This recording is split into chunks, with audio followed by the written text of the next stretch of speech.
আসসালামু আলাইকুম ওয়া রাহমাতুল্লাহি ওয়া বারাকাতুহু। নাহমাদু ওয়া নুসাল্লি আলা রাসূলিল কারীম, আম্মা বা'দ।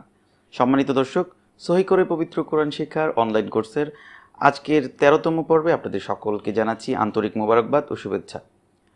বন্ধুরা, যারা এখনও আমাদের চ্যানেলটি সাবস্ক্রাইব করেননি, অবশ্যই আমাদের চ্যানেলটি সাবস্ক্রাইব করে ফেলুন। যারা আমাদের কোর্সটি নতুন করে করতে চাচ্ছেন, তারা অবশ্যই আমাদের চ্যানেলে গিয়ে পূর্বের ভিডিওগুলো ভালো করে দেখুন। এই পর্বে আমরা জানব গুন্না সম্পর্কে।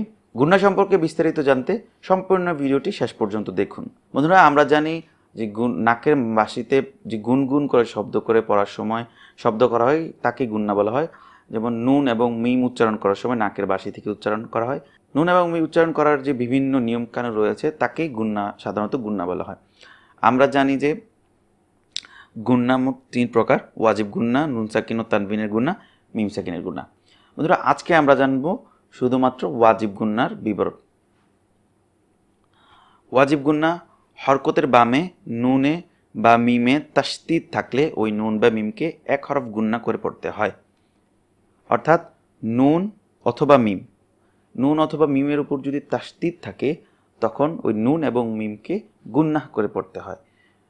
যেমন দেখুন, হামজা নুন জবর আন, নুন জবর না, আন না, আন। এই যে আন উচ্চারণ করার সময় নুনটা যেমন একটা গুনগুন একটা একটা আওয়াজ, এই আওয়াজটাকেই গুন্না বলা হয়।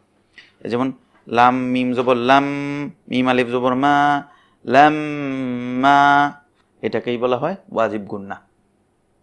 নুন এবং মিম, শুধু নুন এবং মিমের উপর যদি তাসদিদ হয় তখন গুন্না করে পড়তে হয়। অর্থাৎ যে কোনো স্থানে যদি নুন এবং মিমের উপর তাসদিদ দেওয়া হয় তখন সেই নুন এবং মিমকে একালিফ গুন্না করে পড়তে হয়। যেমন আন্না, লাম্মা। বন্ধুরা, আজকের পর্বে আমরা ওয়াজিব গুন্না সম্পর্কে জানলাম। আগামী পর্বে আমরা নুন সাকিন ও তানবিন এবং মিম সাকিনের গুন্না সম্পর্কে বিস্তারিত আলোচনা করব। এবং আমাদের প্রতিদিনের কাজ হচ্ছে আমরা যেই 10টি শিখব সেই 10টি কোরআন শরীফ থেকে বের করে খুঁজে বের করে আমরা ফাইন্ড আউট করব। তখন আমরা বুঝতে পারবো যে আমরা এই 10 থেকে আমরা কতটুকু শিখতে পেরেছি। তো বন্ধুরা, আজকের মতো এখানেই বিদায় নিচ্ছি। ওমা তৌফিক ইল্লা বিল্লাহ। আসসালামু আলাইকুম ওয়া রাহমাতুল্লাহি ওয়া বারাকাতুহু।